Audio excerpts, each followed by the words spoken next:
ఇక వివరాలు చూద్దాం. కర్నూలు బస్సు ప్రమాద ఘటనపై బైకర్ శివశంకర్తో ఉన్న ఎర్రిస్వామి కీలక వ్యాఖ్యలు చేశాడు. డివైడర్ను ఢీకొనడంతోనే బైక్ ప్రమాదం జరిగిందని అన్నాడు. ప్రమాద సమయంలో మద్యం సేవించి ఉన్నామన్నారు.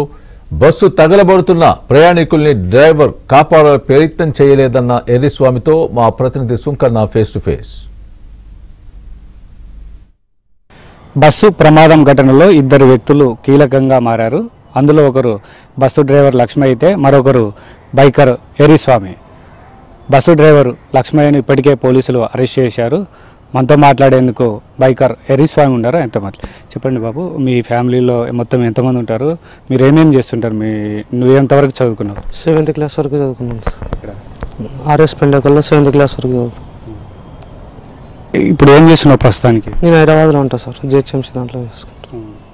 జిహెచ్ఎంసీలో ఏం చేస్తావు? Worker sir. ఏంటి నీకు శివశంకర్ ఎలా తెలుసు? ఇంతకుముందు పరిచయం సార్. ఒక 3 సంవత్సరాల దగ్గర నుండి పరిచయం. సో అప్పటి నుంచి మీకు ఫ్రెండ్షిప్? అవును సార్. నువ్వు జిహెచ్ఎంసీలో హైదరాబాద్కి ఎప్పుడు వెళ్ళావు? 1-2 సంవత్సరాలు అవుతుంటుంది సార్. అప్పుడప్పుడు వచ్చిపోతున్నప్పుడు కలుస్తుండే సార్ శివశంకర్. అతను ఏం చదువుకున్నాడు? తెలియదు సార్ నాకు. శివశంకర్ ఏం చేస్తాడు? Worker sir.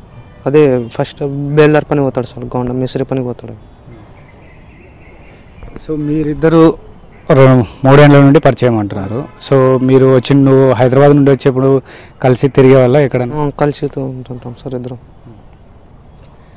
మీ ఫ్రెండ్షిప్లో మీ ఇద్దరేనా ఇంకా ఎవరెవరు ఉన్నారా? ఇద్దరమే సార్. ఇద్దరేనా? అవును సార్. సో నువ్వు వస్తే ఖచ్చితంగా శివశంకర్ని కలిసే వెళ్ళేవాడి. అవును సార్. ఈ రీసెంట్గా కర్నూలుకి ఎప్పుడు వచ్చినావు? మన 22వ తేదీ వచ్చిన సార్. 22వ తేదీ వచ్చిన. వచ్చిన తర్వాత ఎక్కడ ఉన్నావు? టేకూరుకి వెళ్ళిపోయినా ఇంటికి. అంటే మీ అమ్మ దగ్గరికి వెళ్ళిపోయావా? అవును సార్. ఏం తర్వాత ఏం చేసినావు మీ అమ్మ దగ్గర ఉన్న తర్వాత? శివశంకర్కి ఫోన్ చేసిన సార్. బస్ స్టాండ్లో వదిలేసి వదిరారా అని. వచ్చినాడు సార్. వచ్చిన తర్వాత మందు తాగినాం ఇద్దరం కలిసి. తాగిన తర్వాత మళ్ళీ ఎందుకు లేరే టైం అని ఇంటికి వెళ్ళినాం సార్. పడుకొని మళ్ళీ 2 గంటలకు లేపినాడు సార్. పోతుంటే పెట్రోల్ బంక్లో పెట్రోల్ కొట్టించుకున్న తర్వాత ఇట్లా పోయి డివైడర్కి తగులుకొని కింద పడినాడు. ఆయన స్పాట్లో చనిపోయినాడు సార్. నేను గేట్ పైకి జంప్ అయిపోయినా. ఇప్పుడు ఆ టైంలో నీవు ఎక్కడికి వెళ్ళాలనుకుంటున్నావు? డోన్కి సార్. పెళ్ళి ఉండే సార్. ఎవరి పెళ్ళి? మా ఫ్రెండ్ సార్ కళ్యాణ్. అతను ఎక్కడ ఉంటాడు? హైదరాబాద్లోనే ఉంటాడు.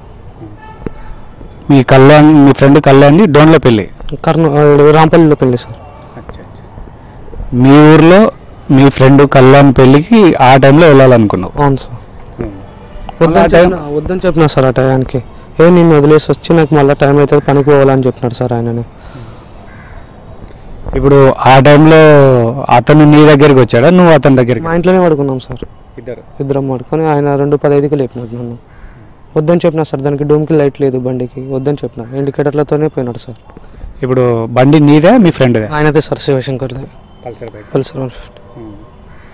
సో ఎప్పుడు పెళ్ళి మీ ఫ్రెండ్ది? 24వ తేదీ తలంబరాలు సార్. తలంబరాలు. ఓకే. ఇప్పుడు వెళ్తున్నారు కదా మీరు, అర్ధరాత్రి మీ ఫ్రెండ్ లేపాడని అంటున్నావు. తర్వాత మీరు బయటికి ఎక్కడెక్కడ వెళ్ళారు? ఏమేమి చేశారు?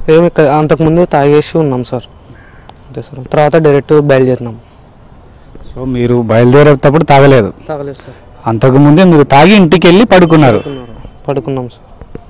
తర్వాత 2:15కి లేచినాం. లేచి పోతుంటే ఇట్లా పెట్రోల్ కొట్టించుకున్న తర్వాత ఇట్లా డివైడర్కి తగిలిచ్చినాడు. పెట్రోల్ ఎక్కడ కొట్టించుకున్నాడు? పెట్రోల్ బంక్లో కొట్టించినాం.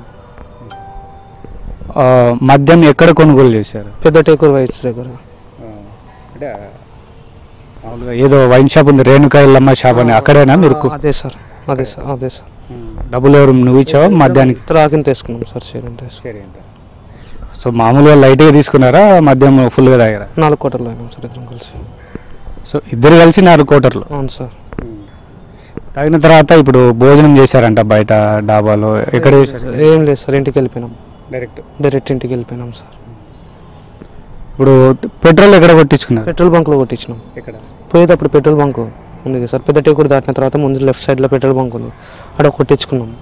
కొట్టించుకుని వెళ్తున్నప్పుడు ఇట్లా డివైడర్కి తగిలి ఆన్ స్పాట్లో చనిపోయినా. గేట్ పైకి జంప్ అయినా. బస్ ఆపుదామని ప్రయత్నిస్ బండి లేపుదాం అనుకుంటే బస్సు ఓవర్ స్పీడ్ వచ్చింది. తర్వాత బస్సు ఫైర్ కావడం జరిగింది సార్. ఇప్పుడు మీరు ఆ టైంలో ఉదయాన్నే వెళ్ళొచ్చు కదా పెళ్ళికి. ఆ రోజు భారీ వర్షం కూడా కురిసింది రాత్రి వర్షం పడుతున్నా కొన్ని చోట్ల ఊర్లో లైట్ పడి ఉండొచ్చు కానీ మార్గ మధ్యంలో అయితే భారీ వర్షమే వర్షం అని చెప్తున్నారు. ఆ టైంలో ఎందుకు నువ్వు పెళ్లి టైంకి వెళ్ళవచ్చు కదా అర్ధరాత్రి? వద్దని చెప్పిన సార్. నిన్ను వదిలేసి వస్తే మా బయలుదేరినప్పుడు వర్షం లేదు సార్. పోతుంటే రన్నింగ్లో వర్షం పడింది